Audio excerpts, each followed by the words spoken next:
Եթե մենք հետազոտենք կրիմինոգեն իրավիճակը վերջին տարիներին, ահավոր է, եթե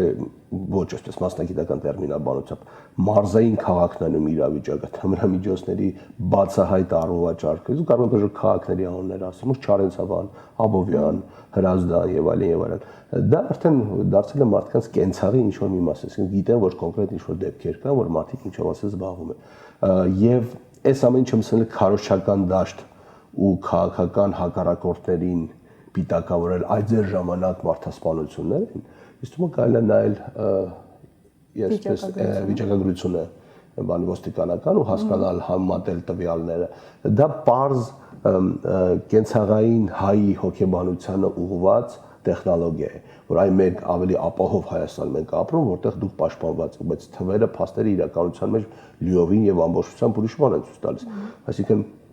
այն ծավալի զենք, թե սառը զենք, թե այլ բնույթի զենք, որ այսօր կա այդ ունևան չափածների ձեռքում, երբևէ Հայաստանի պատմության մեջ այդպիսի բան չի եղել։